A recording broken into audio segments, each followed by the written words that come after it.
Good evening, and thank you for joining the Institute of Politics' latest speaker series event. I'm Annie Henderson, and I am a first year at the Harris School of Public Policy. For tonight's event, Illinois' Next Generation of Black Leaders, we are hosting a conversation with three wonderful panelists. Appearing virtually from Springfield, we have Illinois State Senate Majority Leader Kimberly Lightford, a Maywood Democrat first elected to the legislature in 1998. Ms. Lightford played an instrumental role in the passage and enactment of the Illinois Legislative Black Caucus's legislative agenda to reform criminal justice, education, healthcare, and the economy in Illinois. In January 2019, Ms. Lightford became the first Black woman to serve as the State Senate Majority Leader. Next, we have Dr. Sybil Madison, who serves as the Chief of Staff to Chicago Mayor Lori Lightfoot. Prior to becoming the first Black woman to serve as a mayoral chief of staff for the city, Ms. Madison served as a deputy mayor for education and human services within the city of Chicago. She is also a graduate of the Harris School of Public Policy's Civic Leadership Academy. Also joining us is Nick Shields, who serves as communications director for Cook County Board President Tony Preckwinkle. Before his current role, Mr. Shields was a communications director for Cook County Clerk David Orr and oversaw communications for Navy Pier.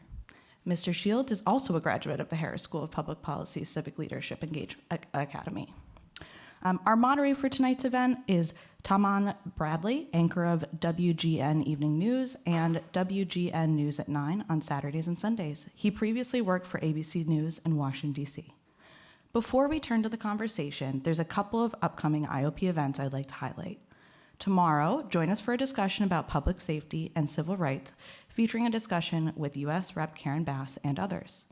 On Thursday, the IOP is hosting a conversation about the political landscape in the United States this year with Amy Walter of the Cook Political Report and NBC News' Mark Murray. The IOP's David Axelrod will be moderating the discussion, and dinner will be provided after the event.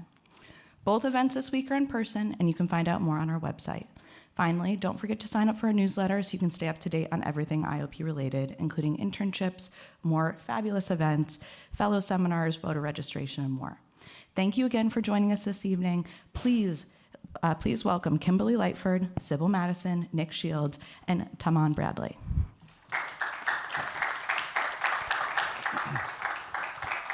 Well, thank you so much for that introduction. You may have noticed when I walked in, I was fumbling with my microphone. I'm supposed to be the professional here, and I moved it to my right lapel, which is where I'm more comfortable having a microphone, when in fact the sound people in the green room who got us ready for this knew to put it on this side because I'd be facing this side. And so a pro tip, have the microphone in whatever direction your head is going to go. And so I already botched that. So hopefully this program, though, gets a little bit better than that. Good evening. I'm Taman Bradley of WGN TV.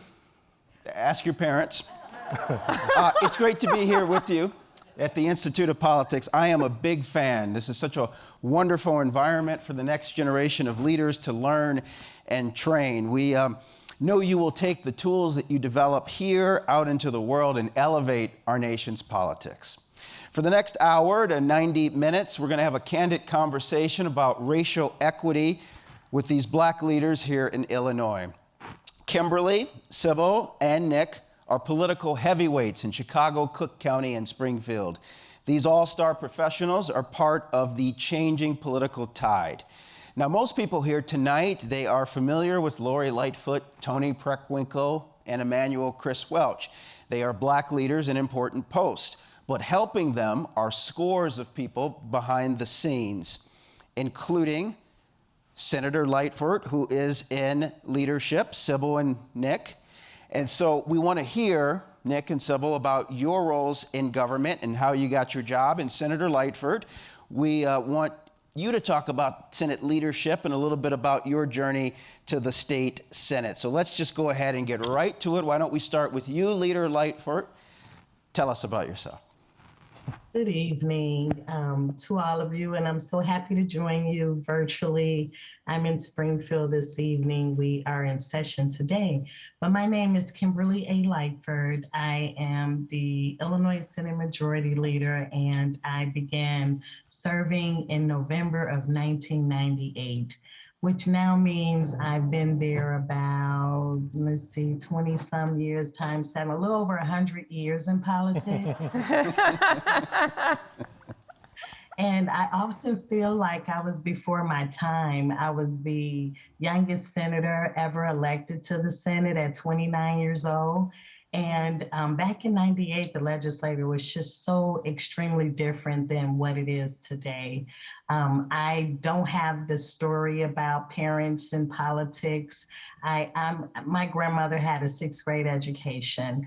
I just wanted more. I knew that there was more to life for Black Illinoisans, and especially myself as a young girl, just outside of the village of Maywood where I grew up. I'm the first in my family to earn a college degree. And then I went on to earn a master's in public administration. And quite frankly, it was just to get away from my dad. I really didn't have this strong desire or push because I was trying to be a state senator. But you know, that saying goes, first impressions matter. And I was actually asked to run for local office in my hometown after graduate school by the sitting mayor, and he was the first African-American mayor of Maywood at that time. And so I ran for trustee in the village of Maywood, and I served in that post. The current sitting senator decided to retire, and I was approached again, and they said, "You ought to run for the Senate." And I said, "The what?" I can't be Kara Mosley Braun. And they're like, "No, not the U.S. Senate, the state Senate."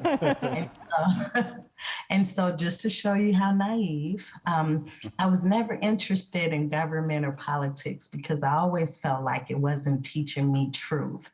And I always challenged my teachers, and I always would walk away just this C average. I would get all A's and B's in every subject except social studies. And so I was just completely turned off from it. But I found out that I really needed it in order to advance and get my master's degree. So I had to go back and take an undergraduate course just to meet all my prerequisites. And so I was asked again to run for the Senate. I entered this crowded race of 7 people. I won the first race, and I just worked really hard every single day. I had little to no resources. And when the race was over, the campaign finance reform people wanted to put me up on this bulletin board to acknowledge that I run a Senate race with $8,500. And I told him, "Don't do that. I'm almost like out of total energy." I was so sick when it was all over. I was exhausted from just giving it all I had because I didn't have the resources to get my message out. So I literally walked 3 communities, you know, door to door, and made copies and did all that we could.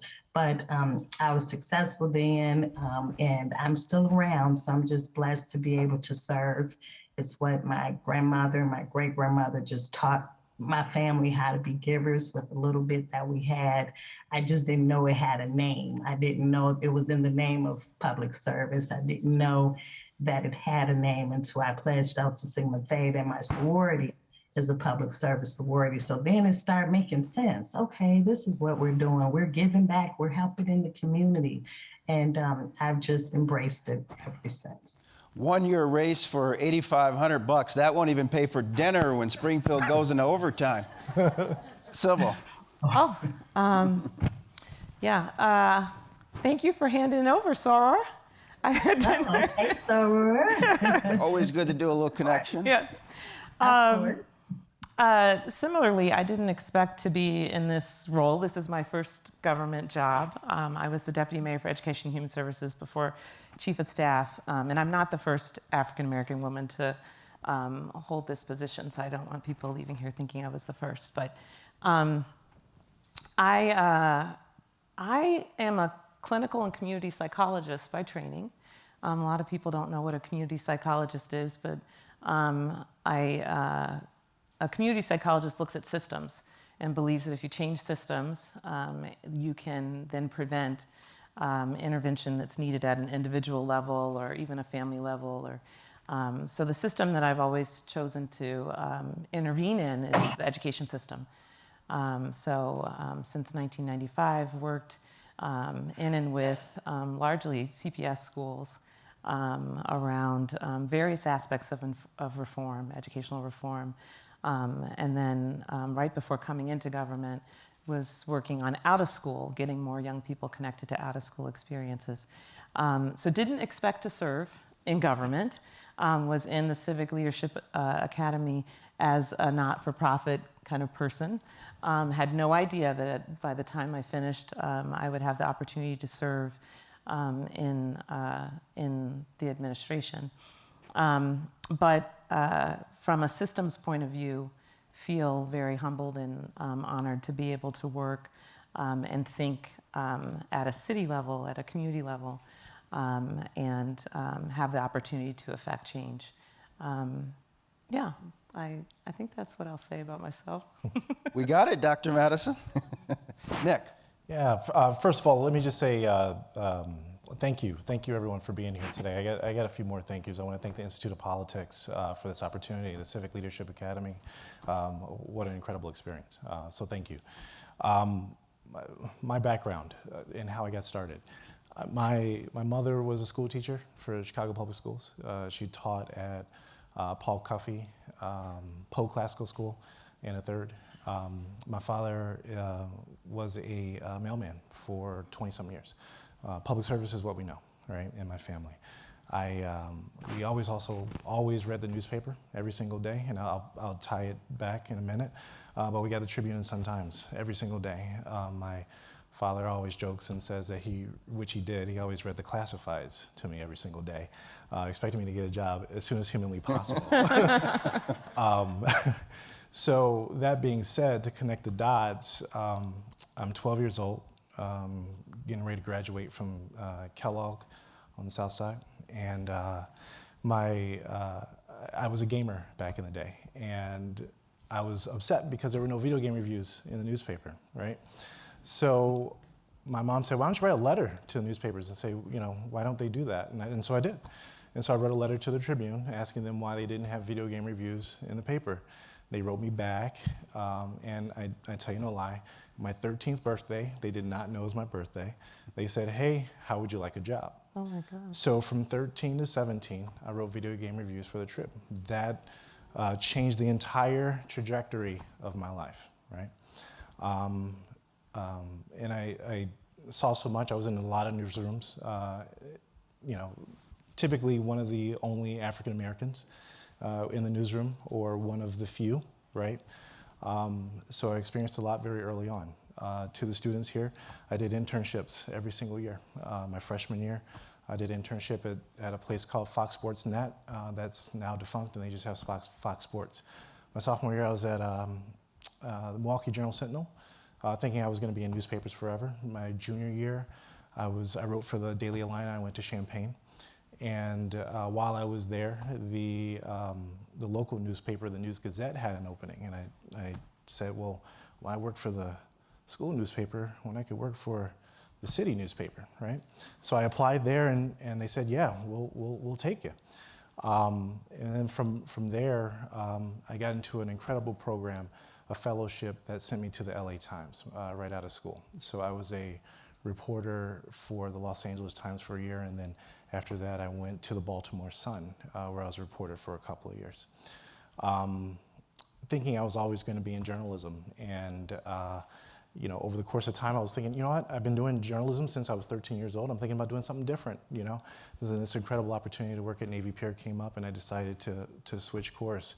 I was communications director for 4 years at Navy Pier, David Orr's office, and truly had a dream job right now as communications director for Cook County Board President Tony Parkwinkle. So that's a short way of saying it's, I've been very blessed with the opportunities that I've had. So anyway. Nick Shields, from journalism to the dark side. Or I saw the light. I don't know. Speaking of the light, Sybil, Yes. you work for an historic figure, Chicago's first black woman mayor. Although she never held elected office before, Lori Lightfoot easily carried all 50 Chicago wards. She ran as an outsider, promising major reforms. A black woman mayor, that's something new.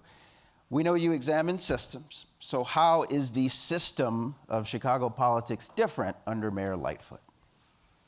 Oh, well, I would say it's not business as usual. I'll share, I was Deputy Mayor for Education and Human Services, and a lot of incoming meetings, especially in my first 6 months, people who wanted to meet and talk about education. And I had several meetings where people came in and told me about the work that they were doing and how they wanted to expand that work. And I would say, oh, that's great. Thank you so much for the work that you're doing. I'm glad that you want to expand the work. And we'd look at each other. And I would think, thank you. And they would say, well, and there was something hanging in the air. And it was clear that, they expected me to, I don't know, maybe figure out a way to fund what they wanted to do. And it happened a couple of times before I realized what was going on. And that, what we were doing was different than maybe what people were used to. So I think we're not business as usual in a lot of ways. That's just one way in terms of trying to be fair and transparent and equitable in terms of how things work, in terms of how the city works. How has that been received?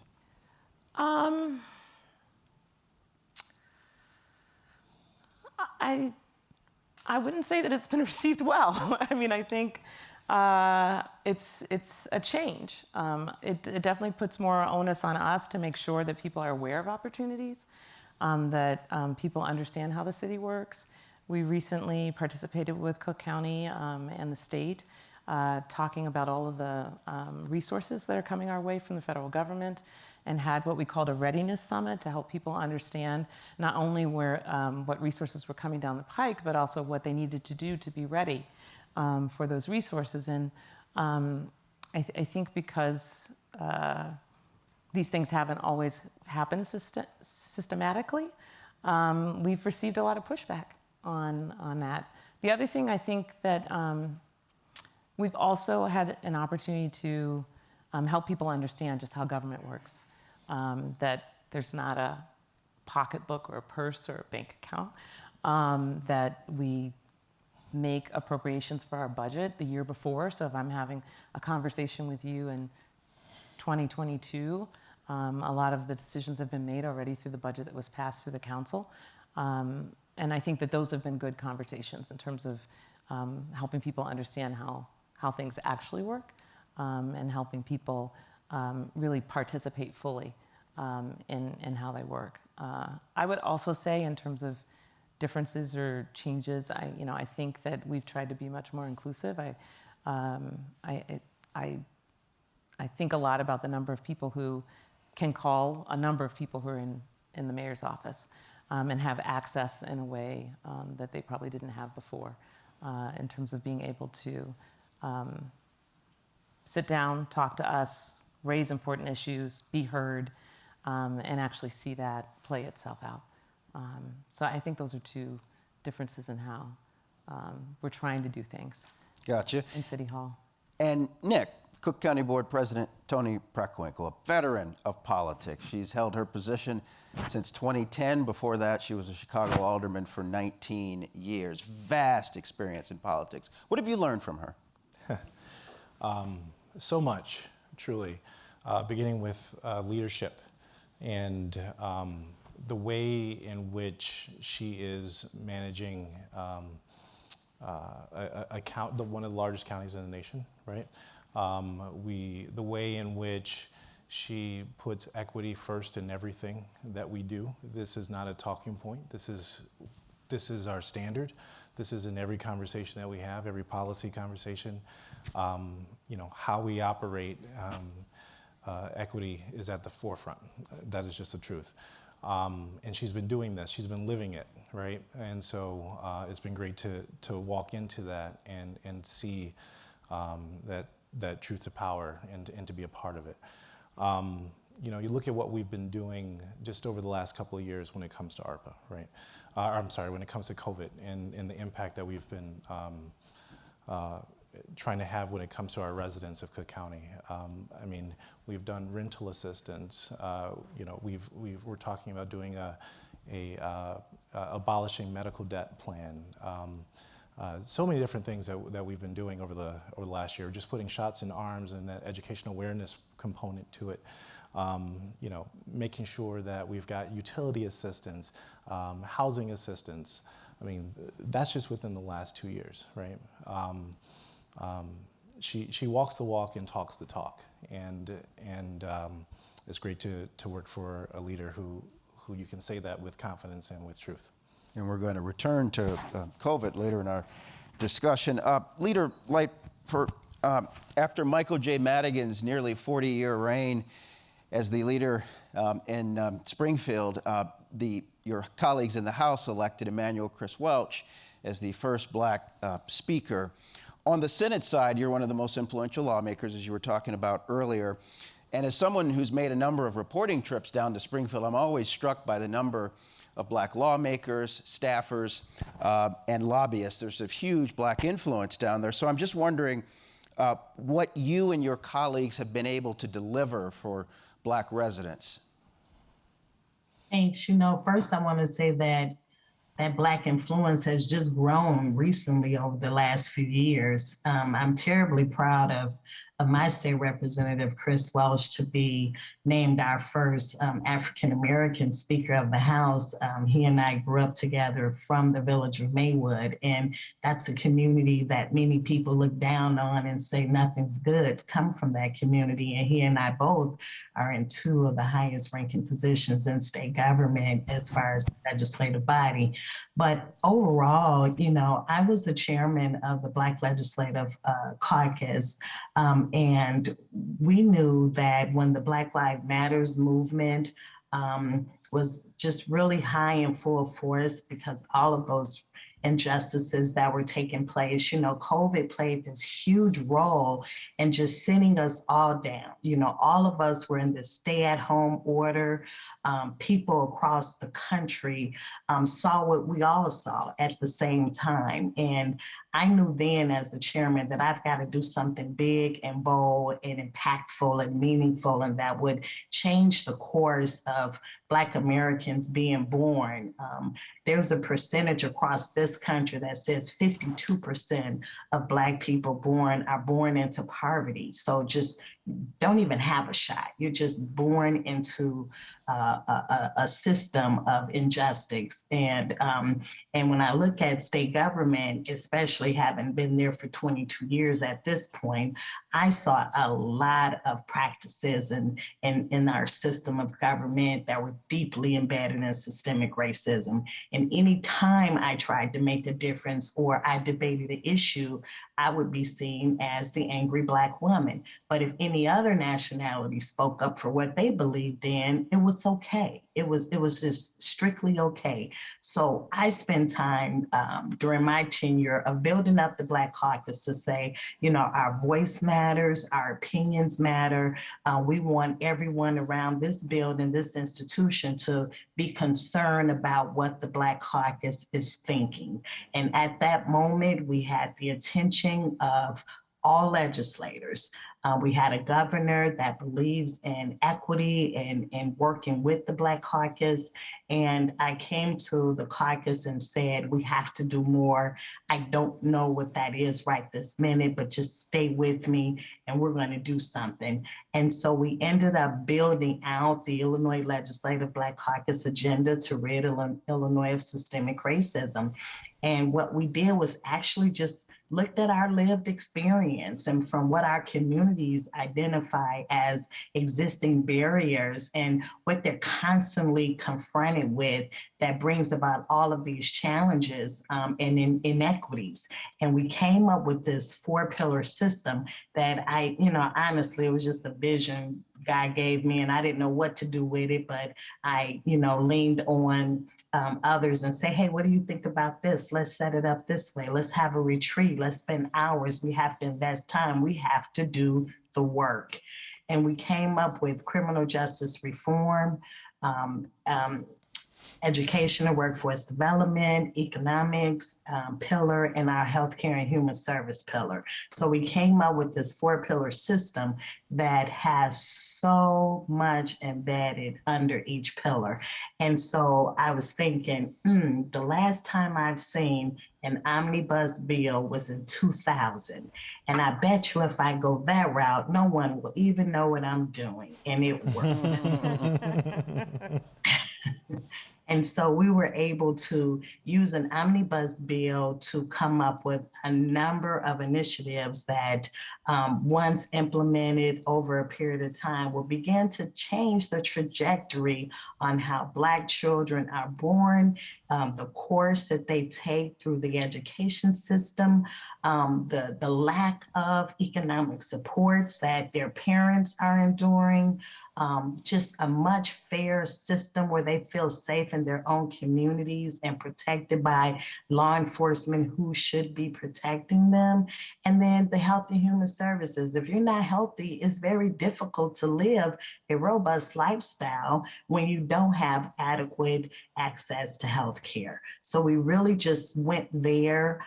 We heard from experts all across the state and country. We called on anybody who we knew and learned from different states that were leading a cause in areas that could prove for our colleagues, show them the data, show them the research, get them to understand the necessities. And the governor opened his administrations to us, and we began having these subject matter hearings that went on for pretty much just took an 8-month, every day, 12-hour day process to get this done. And we did so, and we're still now building on that because many of it required follow-up. A lot of task force created, a lot of commissions created for more information because, again, we're trying to loosen up a system that's not particularly in favor of our community. And so now we're just trying to do all that we can to follow up, make sure that we fulfill our obligations, continue to make sure that the administration actually put into practice what we've created. And that's what we've been doing with the 4-pillar system over the past year. Leader Lightfoot, can I just ask you about cannabis equity? The program that you passed was sold as an opportunity for people disproportionately impacted by the war on drugs to benefit from the budding, pun intended, industry. Mm-hmm. Initially, there were no Black owners of cannabis shops. Was that a source of frustration for you, and how difficult has it been to actually deliver the equity you sought? Oh my, was it? But let me roll back to when we created cannabis in the medical space. I'll tell you and all of you there, I missed it. I believe we all missed it. And there was this full industry created, and there was not one Black owner, and still today, not a single Black owner in the medical cannabis space. So what we said as Black Caucus members, and again, me as chair of the Black Caucus, I said, there is no way we are going to advance cannabis into the recreation space without there being Black ownership. So we knew then that we had to craft this law so that it could include ownership. And how do we do that? We created the social equity applicant provision, right? So we created a point system that would give additional points if you were a minority from a disproportionately impacted area. We created that title. We put a definition to it. We looked at all of the things that impact from the war on drugs. And we said, okay, how can we help clear up some of these records and get our Black men out of incarceration and back into the community and in gainful employment? How can we turn our community around off of a system that people are going to be rich in and make a lot of money from? And so it didn't do what we wanted it to do because we missed the mark on the scoring. On the scoring. If you look at the law in its fullness, it's a very good law. But the scoring is what made a difference because they all hired these people from all across the country and everyone got 100. You know, it's like everybody was a social equity applicant. They put someone on their team that qualified for them to be a social equity applicant. So hence the cheating started, you know, the get ahead still started, even with us creating the social equity component. And so I had a follow-up bill with my state rep, I've got two amazing, Representative Ford as well as Speaker Welch. But Rep. Ford and I started this House Bill 1443, and our goal was to address the social equity applicants and create more opportunities. So we had to create an additional 75 license to make sure that there would be ownership in that first round. Now, there are going to be more releases and more license going forward over the years, but of course, that initial rollout is always the most important. Everyone's watching to see if the law actually works. And so we had some challenges there. The governor did the best that he could, and his team, former Senator Toy Hutchinson, worked really hard over there as the cannabis czar, so to speak. I'm not sure what her exact title was, but we worked together and rallied around pulling this bill together. And from what I've learned, there are quite a few African Americans who were awarded license. Now what's the holdup? It's just the whole, you know, someone file a lawsuit and that just slows everything down. And that's exactly, we're in a holding pattern. So working to get some black owners involved in the industry. Sybil Madison, Chicago is experiencing so-called reverse migration among black Americans, black Chicagoans, losing about 10% of its population over the last decade. Can you talk about your effort to change that and to make Chicago a place where people of color want to live? Yeah. We're working on this on a lot of fronts. We did experience a little bit of an increase in population with the last census, which is good. I think one of the things that I would lift up is affordable housing.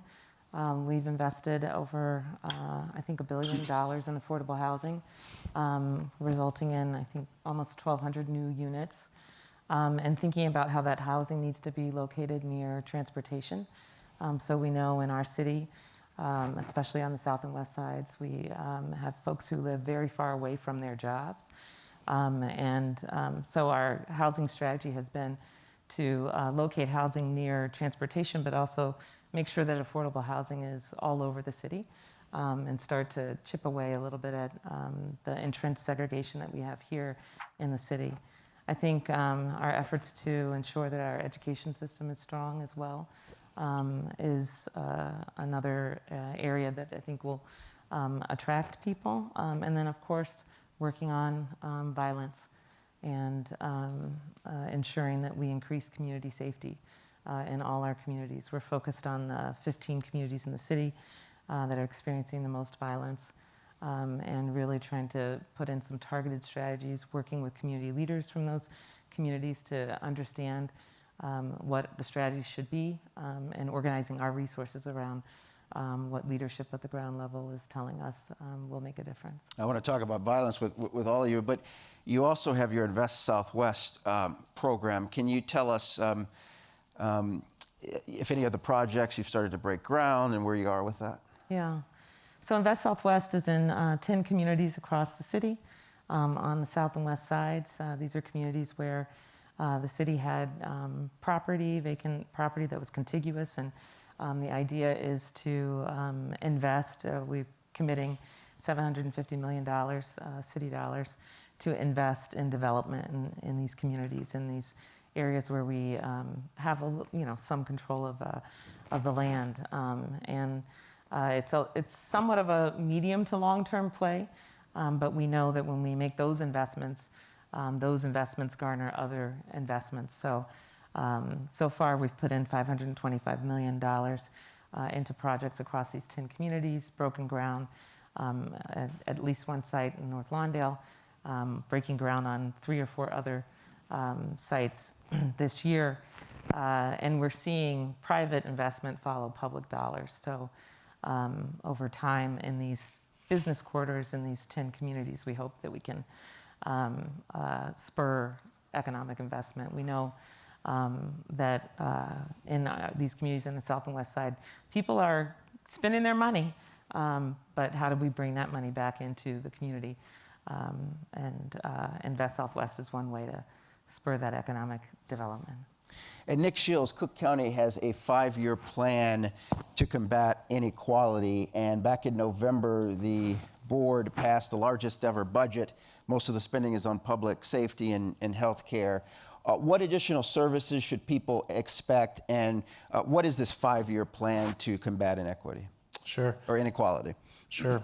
So this was the president, as a part of her, a number of years ago, about 3 years ago, she focused on roughly 5 or 6 elements. It was healthy communities, vital communities, safe and thriving, sustainable, smart, and open communities, okay? In each one of those areas, as we talk about ARPA and our Affordable Rescue Plan Act, these dollars are going to be funneled and spent using that basic framework. So when you talk about you know, the importance of folks wanting to stay not in Chicago but in Cook County in general, of course we want folks to feel safe. Of course we want folks to you know, have that civic pride, which people love. People love their county. People love their city. And you're gonna see this $1 billion be invested, whether it be digital equity, right? Whether it's behavioral health, something that Cook County has not invested in before. This is something new for us. I think I talked about the guaranteed income pilot. This will be one of the largest that we'll be doing, largest guaranteed income pilots in the nation. How many people? Not about people as much as money spent. So we're talking more than $40 million, okay? You know, violence prevention money that will be spent directly into the community. In small business assistance, which is stuff that we did even before the ARPA money, when we had the CARES Act dollars too. Investing in our small businesses, making sure that money is distributed equitably. I mean, that's what that's the essence of Cook County and what we're about. Mm-hmm. We're going to be moving to Q&A from the audience in about 5 minutes, so sort of prepare. We'd love to hear from you. I wanted to sort of throw out a question that anyone can take. I'm just curious how you've overcome racism on the job. You know, not everyone has welcomed you all into your positions. Alderwoman Michelle Harris's colleagues say she's been disrespected as she's presided over the city ward redistricting process. There's stories about how Cook County Clerk Karen Yarbrough was shouted down during an endorsement session. So how have you overcome racism, sexism, resentment? Anybody? I'll take this one to start.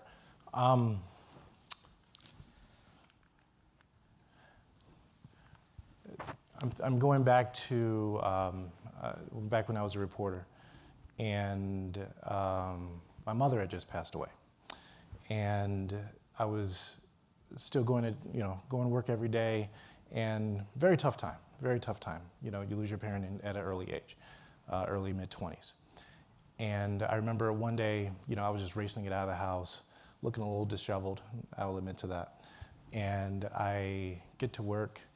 And I get pulled aside, and I get asked, hey, I get pulled into the office, and I get asked, hey, are you on drugs? Right? Mind you, folks who know me were gonna laugh. I don't drink, I don't smoke, never have, not my thing, never will, right? So those are the types of challenges being an African-American male in the workplace that we have to absorb, right? That we shouldn't, right? It makes you resilient, right? But it also speaks to the need for diversity in the workplace. and compassion, right? And just bottom line, more people of color who understand, just in general. Is someone who's not of color ask the same question? I don't know, right? But for that to be the immediate question is that should be troubling, right? So yeah, that's one that comes to mind. Black woman chief of staff, how is that received? I mean, I think much like what Nick is saying, lots of times when, and I know this has happened for Mayor Lightfoot as well, you think, if I were a white male, would this have happened? Would that question have been asked? Would that assumption have been made? I will only speak for myself, but this is not new. It's not new in this position.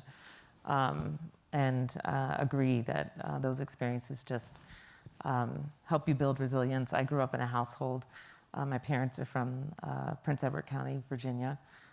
Grew up in the segregated South, and was raised to know that I had to be twice as good as anybody else to get ahead. So, you know, that was in my upbringing to be prepared for that. And I think perhaps in more elevated spaces, you get it even more, and you have to deal with it as gracefully as you can.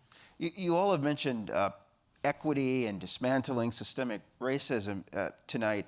I'm wondering what you would want white people to know about that effort. Do you ever strategize about how you sell your mission to white constituents?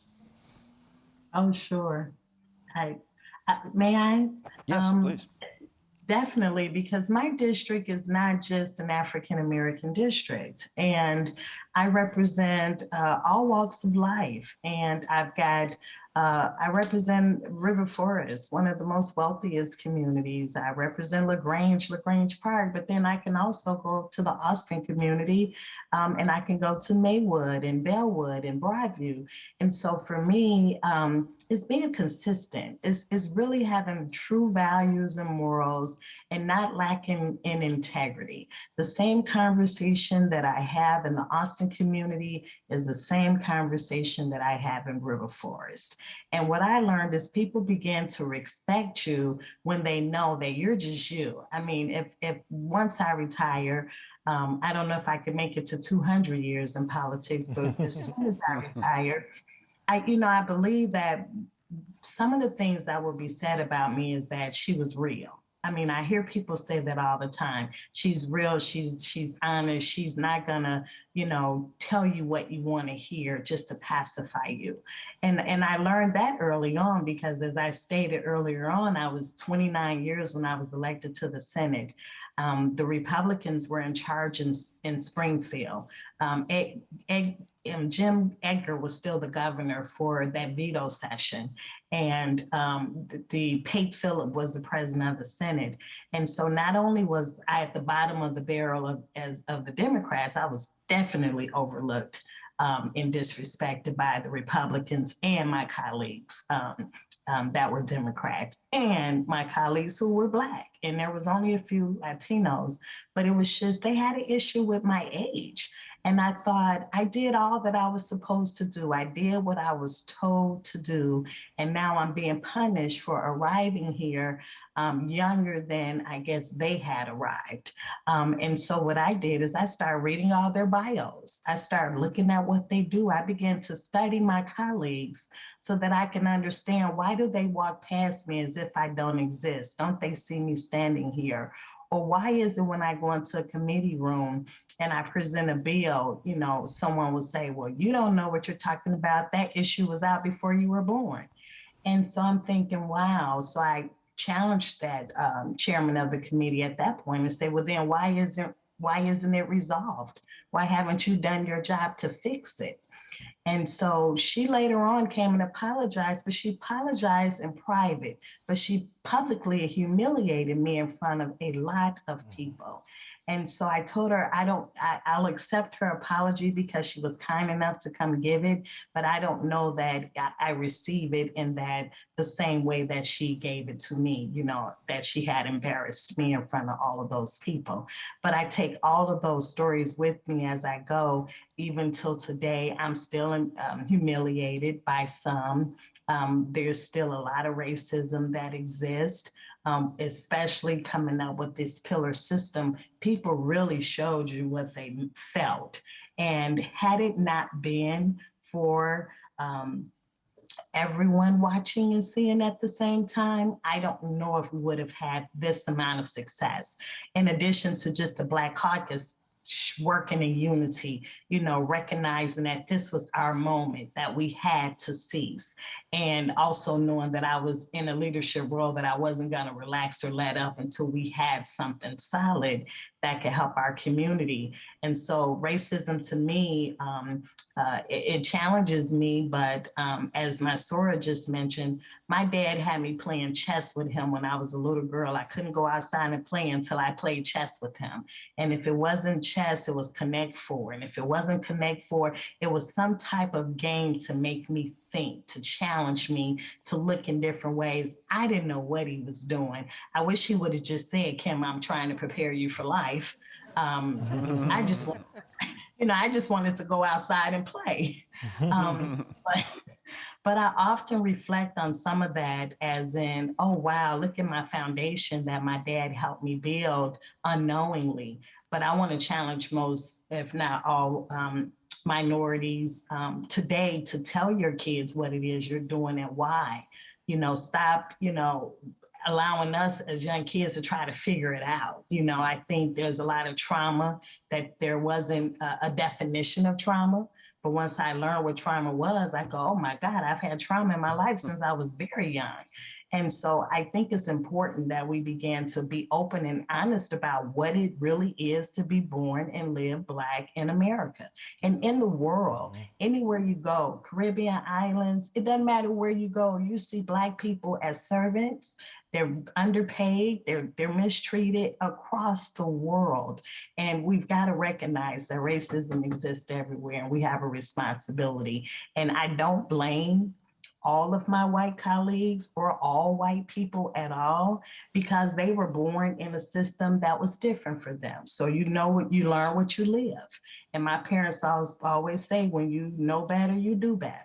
And that's what I ask my colleagues to do. Now that we've empowered you with all of this information, you've been able to ask all the directors questions. Can you please do what's right? Is it right that we continue to have systems in place like this? And if you don't think it's right, help us make this change. And many of them voted for it, and some of them, still feel like they only did it because, and for whatever reason, because they didn't want to be called a racist. I appreciate them doing it for that reason. Well, we know, leader, that the Deltas, right? Okay. Yeah. Oh, Well, that would have been a brutal mistake. Okay. Don't Not the pinky. They don't rock with the pink and green. You know what? As we approach about having 26 minutes left, I want to get to some audience questions. We're going to reserve the first 3 questions for students because this is about you. Microphone's there. Go for it. Anybody have a question? While we sort of wait for you to head up there. Oh, here we go. All right. Go ahead, introduce yourself and throw a question. If there's another question, go ahead and line up behind him. First off, thank you guys all for speaking today. It's been really insightful and inspiring to listen to you all. My name is Andrew Simon. I'm a senior at UChicago. I study econ and public policy. And my question is probably mostly for Dr. Mazin, but I'm curious if you could just talk a little bit about the mayor's plans to address segregation in CPS schools, especially just considering the legacy of segregation that it does exist and the negative impacts it's had for students of color. Yeah, I would say that there have been some policy changes to kind of address at least our selective enrollment system. Dr. Jackson made some changes to policy there to make sure that selective enrollment system was more open for diverse learners in particular. I think that's a step in the right direction. Mayor Lightfoot wants to make sure that there's a high-quality school in every neighborhood across the city, so that any family could have their child walk to school. And so it's a bit of a challenge to do that and address segregation at the same time, because as you know, our city is very segregated. So I would say our biggest focus is on guaranteeing a high-quality education in every school that's in the system, while at the same time doing policy initiatives like what we're doing around affordable housing to ensure that we have affordable housing all across the city. Great. Thank so you. much. Thank you. It was very, ma'am? Thank you so much. This was a really great panel. My name is Dr. Audrey Tanksley. I'm an internal medicine and addiction medicine physician. And as we talk about things like Healthy Chicago and Healthy Cook County, what we often see, especially in the Black community, is that when the 750 million or however many millions of dollars come to the community, they go to the same organizations that are wrought and with systemic racism in themselves, and are not trauma informed in themselves. And so the care that they continue to give to our community continues to perpetuate the gap that we have in health equity and in life expectancy and all of these things. And so I'd like to know how the city, how the county is looking at new organizations that are directly responding to the needs of the Black community. Because we talk about people of color, but realistically, when we look at the data, it is Black people that are consistently dying at higher rate, Black people that are consistently at the lower end of all spectrums. And so I'd like to specifically know how we're addressing that. And not just giving the same dollars to the same organizations that are not changing the outcomes. Yeah, Thank you. I appreciate that question. And you're right. If we look at the life expectancy gap, it's really Black Chicagoans and then everybody else. COVID has changed that a little bit, and so we're seeing some trends, but still an 8+ year gap between Black Chicagoans and everybody else. We're trying to make some changes or reforms in how we get dollars out. I mentioned the Readiness Summit. We have been listening to a lot of our smaller organizations, and what they're telling us are the barriers to their participation in the opportunities that we give. So for example, we're starting to pilot a cash advance, because a lot of times organizations aren't applying for funds because they cannot front the money, and we have a reimbursement system. So we're trying to make policy changes like that that will open the door. Also trying to think about different ways to structure giving so that, again, smaller organizations that have been on the ground doing the work can participate maybe through another organization. We have a grant right now, Healthy Chicago Equity Zone grant, that has regional grantees, but then they had to work to identify at the community level organizations that could be in leadership roles. So we're trying to rethink how we structure how money gets out, and also think about the policies that make it difficult for organizations to participate. But I would say that we've heard this, the mayor has heard this, completely agree that it can't be the same people over and over again, and we have to think as a city. And she's challenged us to think as a city about those barriers that result in kind of the same old over and over again. I appreciate the question. Uh-oh, what's in it for the Black people? That's right. How you doing? My name is Maze Jackson, and I just have a question. I wrote it. As next generation Black leaders, right? Because when I came here, this was about the next generation of Black leaders.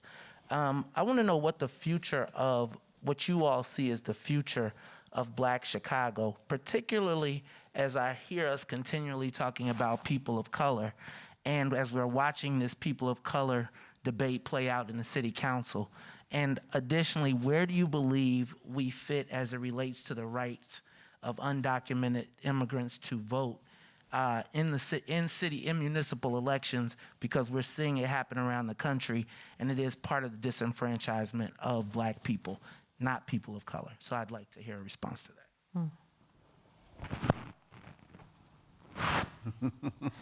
Who's going to go first? Who wants to take a crack at that? I think May's question was loaded, and if he could repeat it, I could try to be helpful. I think the first part he said is like looking forward to the future. How do we envision Black people? If I got that right, Mays, help me. But we're hoping in the state that the Black Caucus pillars that we passed, it didn't get the attention that it should. It didn't get the promotion that it should. But when I tell you how life-changing, we were doing a public series with the University of Illinois at Springfield, and one of the African-American women professors, she is teaching her class, a lot of them at Eastern Northern, they're teaching their classes off of our pillars right now when they talk about equity and transparency and inclusion. And one of the things she said was that we're only 4 times removed from slavery, and that it takes at least that amount of time to implement, to get it to that level that you feel it. You're born into a society where it's not 52% Blacks across this country are born into poverty.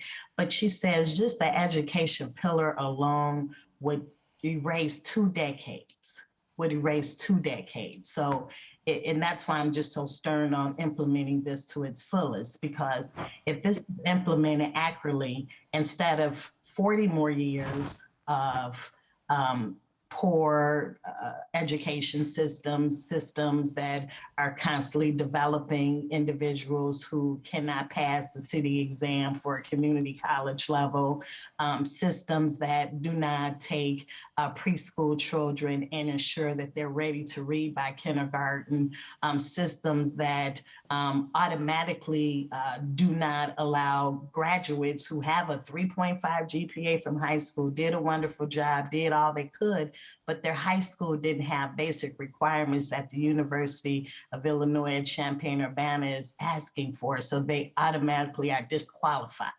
right? So those are the type of things that this pillar addressed, and it would raise 20 years of living in poverty. Senator, I think what May's sort of raised also, a piece of it, anybody that wanted to take it, is do any of you see tension between Illinois' Black residents and Illinois' Latino residents, and how do those politics work? Well, back up, because I do just want to touch back. Realistically, we just in this conversation talked about the great reverse migration.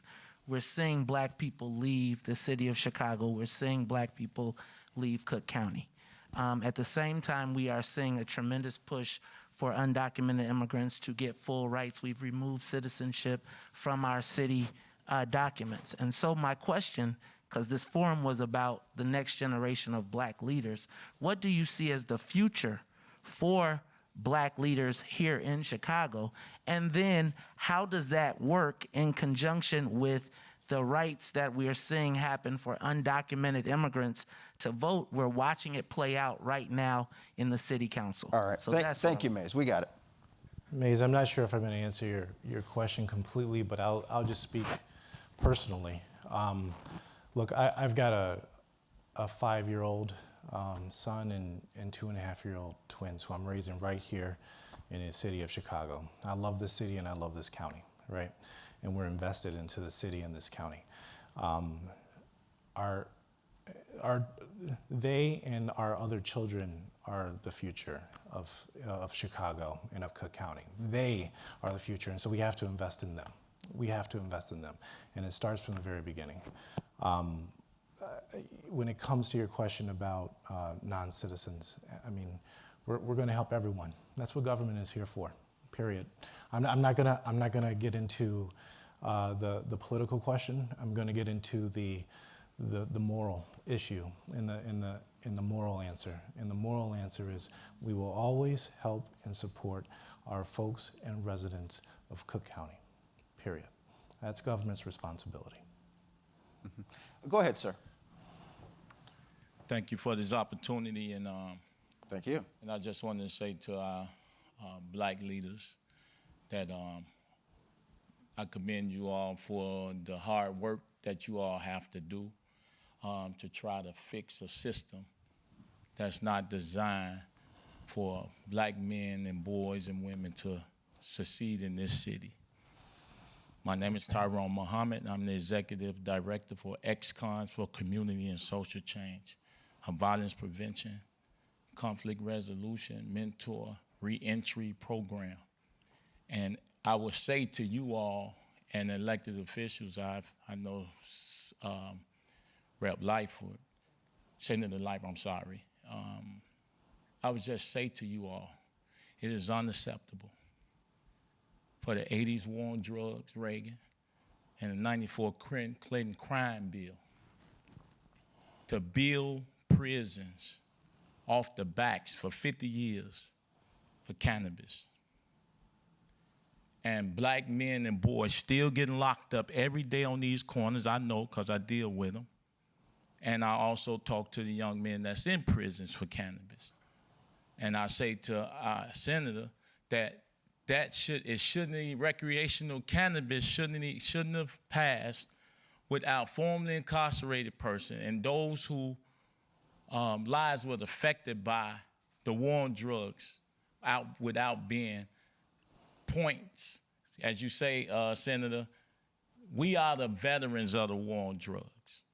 We should have been the first ones who that law or that opportunity served to repair the damage that was caused by the war on drugs. Secondly, I would say to our leaders up here to take back to the mayor, to take back to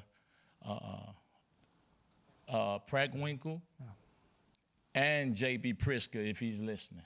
Because when it comes to election time, we see you all in the communities. If you remove formerly incarcerated persons from violence prevention space, you will have none. We are the frontline workers in that. And it seems that the political expediency is to always deal with these same organizations and groups without really tapping in to the grassroots that is actually doing real, true behavior modification of the young men and boys that would do the killing, drilling, and sliding. And some of you students enjoy the safety of what we do, and y'all don't even know we exist. The gentrification here with the University of Chicago, for us, is unacceptable because the resources does not trickle to the circumambulate around the crimes a mile away. That's the murders and the carjacking and the violence that hasn't affected you all just yet. It will. And y'all have enjoyed the same safety and privileges that we don't even get to enjoy in our own city. So I would say to them that it's unbelievable when we have a mayor that's a black woman and a county board president that's a black woman to not even touch the communities or groups that don't fit her political idealism. You who are the leaders, I know y'all don't lead the people I represent. And I represent over 3,000 to 4,000 years of prison time. When do we, who have paid our debt to society, we probably stopped over 300 or 400 shootings in the last 2 years. But yet we still have no real representation. No taxation without representation. The constitutional decree has not served our communities. And ex-cons are the fastest growing population. We have the biggest voting bloc probably in this state. And we're gonna exercise it. And all I wanted to say that tell your bosses, since you may not know, that we would be confronting and dealing with them as they roll through these communities, talking about what they do for us, because we haven't seen it. Thank you, sir.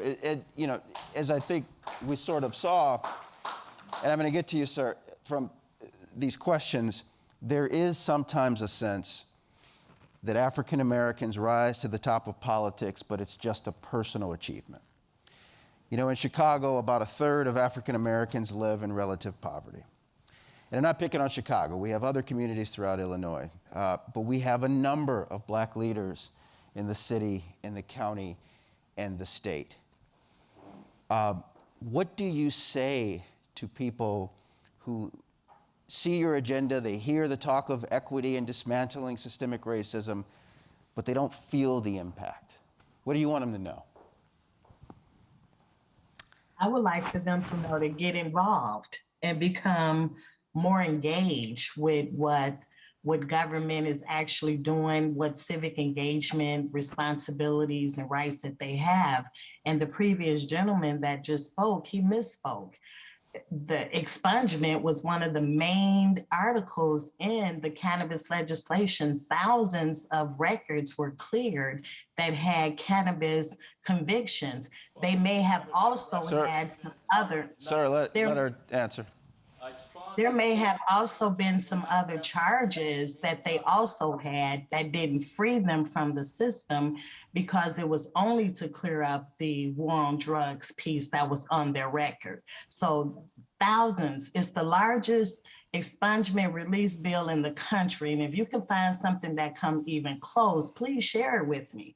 And then we also created the R3 program where we put money into for not-for-profit organizations to do just exactly what he just said. Now, if he has an organization that is meeting all of the criteria, that's got a certified that everything that he needs to do, I'm looking for him because I believe in boots on the ground. I believe in grassroots organizations. That's what I support.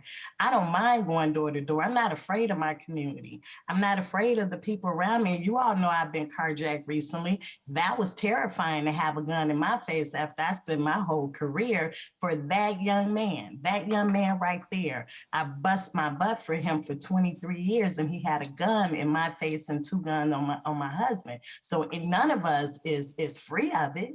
None of us are free of crime, but every day I go to work, I work in a vein to try to help improve the Black community and improve all of our lives who need that help. You know, there's no way for me to say I can only do for a particular group when my constituency is a diverse group. So I have to speak for everybody, but I know where I come from and who I am. So I'm going to always represent my people. But I think there's this huge misunderstanding of what Black elected officials ought to be doing and how we ought to do it. We're up against a racist government. We're up against those prisons that you spoke about that were built in the 90s. I wasn't there. You wasn't there. None of us was there when they were built. They've been there. And how do we rid them? Because we need to educate. We need to empower our young people so that they don't fall into the juvenile system, so that they don't need a second chance. It's about prevention. We have to get them on the side where they won't need your organization because they won't have to pay their debt to society and look for an organization to stop the shootings and stop the killings. That's what our conversation ought to be about. Thank you, Senator. Sir?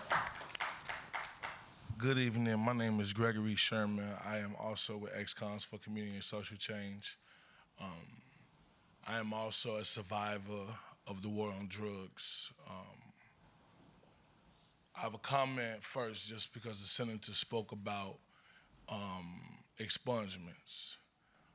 As someone who can speak for the ex-con community, I just say to everyone who thinks expungements helped, what is expunging? What is taking away what you did to me without repairing the damage? If you took the Black man from his family for 10 years, and then you say, I'm just gonna take the record away, you still did not do anything for the Black man's family that was gone for 10 years. So expungement does nothing to help with the damage and the trauma that was caused by the war on drugs. That's the first statement. Second statement, the R3 program is fraudulent as it stands because you have organizations that's on the books, is public record, who got well over $2 million of R3 funding, and those organizations don't even have office buildings. Those organizations have the highest rate increase of murders in the city of Chicago, specifically NAACP West Side Branch. And everybody else on that list of awardees from the $35 million that was awarded from the R3 grant. Where are those organizations? When you're talking about boots on the ground for real, people who in the streets for real, what justifies them people to continuously get that money? So again, the R3 fell short for the people who need it most. My question is, today we had so far 3 people die, including a 3-year-old boy that got shot in the eye. What is the city's plan? What is the county's plan to make this black death, brown death, a state of emergency? When will our elected officials stop with the political genre and say enough is enough? Last year, we had over 800 in Chicago, but people let the county off the hook. The county had well over 1,000 deaths, black and brown, in the county. What is the immediate plan to stop the next baby from dying tomorrow? Sir, let me get you an answer to that question. Thank you. Yeah, I could start and then Nick. Definitely agree that it's a state of emergency, and from the city's perspective, we've been trying to pull some pages from how we responded to COVID, and we've set up a community safety coordination center where we have all of our various departments who work on violence prevention in the same space, where we are building relationships with community leaders in the 15 communities that have the highest levels of violence, where we are working to coordinate our resources so that our resources go towards strategies that people on the ground tell us will be successful. So that effort, again, is much like what we did during COVID, which Senator Chair Lightfoot mentioned. We can't address this without working with people who are boots on the ground. We cannot, from City Hall, come up with a plan that doesn't speak to lived experience at a hyper-local level. In addition to using some of our ARPA resources, or many of our ARPA resources to address violence prevention efforts, et cetera, what we are doing that's different, I think, for us, is really partnering at the community level and making sure that those resources are going where they need to be. I will say I'm very proud that the county, the state, and the city have been in conversation with each other to talk about that resource issue as well, and to make sure that we are not duplicating efforts, and that we're investing wisely and getting the kind of coverage that is needed. And I think this is unique and has never happened before. And Lynetta Haynes is here, and I just want to thank her for her leadership in that effort coming from the county to pull us together to be smarter about how we are moving and mobilizing our resources. But I definitely agree with what's been said here. And in our work with COVID, one of our partners, Darnell Shields from Austin, coming together said, you can't enact equity without having those most impacted at the decision-making table. And I work for a mayor who believes very strongly that that's what is needed. We're running very, very low on time, but I did want to get to a question from a student on YouTube. Can we have that?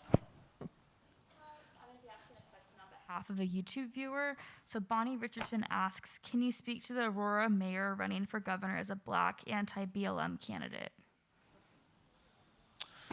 Well, in fairness to him, as the journalist here, I'll say that I don't think he presents himself as an anti-BLM. I think he says Black Lives Matter and all lives matter, so you can interpret that how you want. So who wants to take that?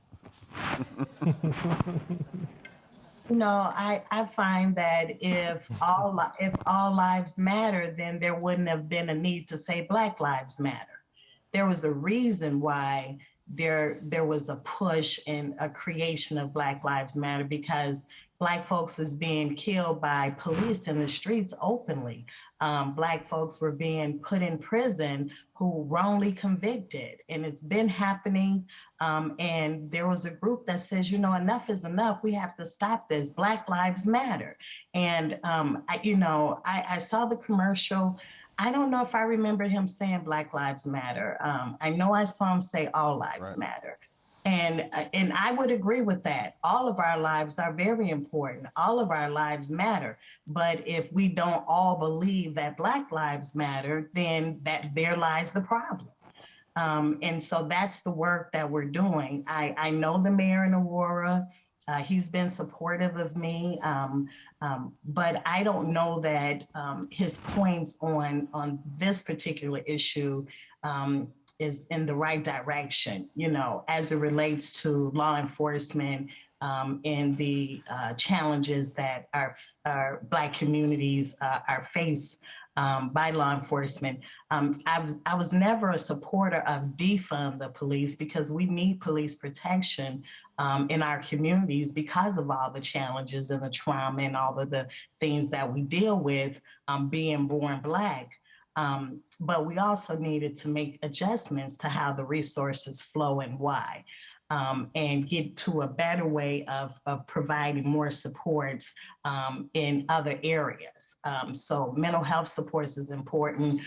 We need to make sure law enforcement are trained in cultural responsiveness. We need to make sure they have additional trainings, that they have body cameras for our protection.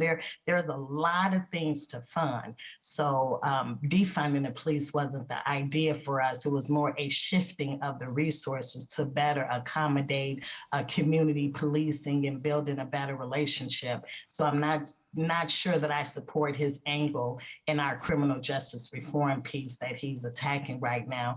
But, I wish him well. I support Governor Pritzker, and I wish him well. So we are over time, but I was hoping to close with maybe just getting 30 seconds from you all, because obviously we're very politically polarized these days. We're living in a pandemic. It's difficult to do your jobs. They're 24/7 jobs. We were reflecting in the green room of how this is a nice break from what we would normally be doing. And so if you could just tell us in 30 seconds why you do this and why it's worth it. I didn't talk as much about my childhood as you did, but I grew up in the church with parents who were not public servants, but were community servants. And so service has just been in my blood. It's, I think, part of my identity. And I think it's worth it because we all have something to contribute to the well-being of our brothers and sisters. Yeah. First of all, thank you to everybody for this time. I think what we are hearing here is a lot of passion, right? Because we love our city, we love our county, and there's some pain there too.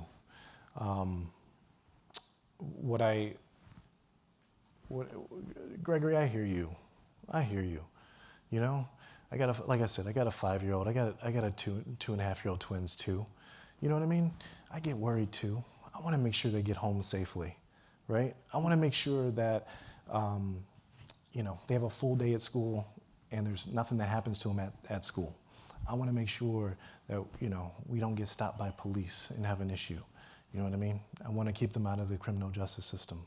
I want to make sure that they live in a city and a county where they can live and thrive, right? That's why I do this, because I genuinely love it. And I know Sybil genuinely loves it, right? I know the state senator genuinely loves it. And we love our people, right? And that's why we're here. That's why we do it. And we just want a better Cook County, a better Chicago, and a better tomorrow, right? That's what I'm all about. Public service has just been in my blood from day one, and And the bottom line is, we won't stop. That's the bottom line. I hope that's a takeaway. We won't stop. We have people in color, we have black people in these positions who are thinking about these issues every single day, right? I don't want that to be lost in this conversation, okay? And these are the issues that we are talking about every single day. And the decisions that we make, Gregory, we're thinking about all of these issues. We're not going to get it right every single time, all right? And when we don't call us out, but we care. We care about you. We care about everyone in this building, about everyone in this county, right? And we really mean it. We invest so many hours. We invest time away from our families because we care and love each and every one of our county residents. And I truly mean that. And I hope that's a takeaway, okay? Senator, you get the final word. I'm still trying to figure it all out. I've got to tell you, creating opportunity and access in this role has been like my greatest joy. When I think of like your purpose in life, if you guys remember, The Purpose-Driven Life came out, and I used to read that book and try to write and still couldn't figure out what was my purpose. Why am I here? And I feel that from many Black families, what's your purpose? And I felt like this was a natural. When I ran, I like talking to people. I like, communicating with what we can try to create to better our conditions in life. I never set out to be an elected official. I never said, when I grow up, I want to be in politics. I did not like history. I knew from a young person in the public school system that this country was built on racist natures and behaviors and patterns, and that it would take a lot to unwind and undo all of this. And now that I'm in this role, and especially being in a high up ranking leadership role, I'm sitting at tables where if I'm not at that table, our voice is not heard, period. There was no conversations about creating a R3 program. There was to create $35 million in hopes that it gets directly to where we want it to go. No one's trying to create that but the Black legislators. And, the same thing with violence prevention dollars. No one is sending millions of dollars to the Black community but the Black legislators. And so I get fulfilled when I know that hopefully it's helping, that it's making a change, that we're sending these resources. Because when I first got there, the conversation wasn't happening as it should have. There was not enough supports around Black legislators. And now it's a disadvantage when your own community is so disheartened over your work. There is a lot of pain, but the pain is being geared in a wrong direction. The pain ought to go into how can we look at a state of Illinois that's been in existence for 200 years and finally got the first Black speaker. That's the question. How can we make sure that our concerns are presented, that's on the table? How can we address pay equity? How can we get pay loans and not payday loans? How can we go to a bank and receive a loan? How do we keep those Black men out of prison? How do we keep them from committing a crime? These are the things that attract me. I want to get to the root of these things and feed into those things so that we can stop having this conversation that primarily points the finger at each other and really solves nothing. So I don't know how I got here. I don't know why I got here. I just know that I'm grateful to be able to serve. And that's what I'm just going to keep on doing until I can't do it any longer. Well, thank you. What a wonderful conversation. To the three of you guys, get back to work. Thank you very much. Students, you were great. Thank you very much. Thank you for having me. Thank you for having me. Good night, everybody. Good night.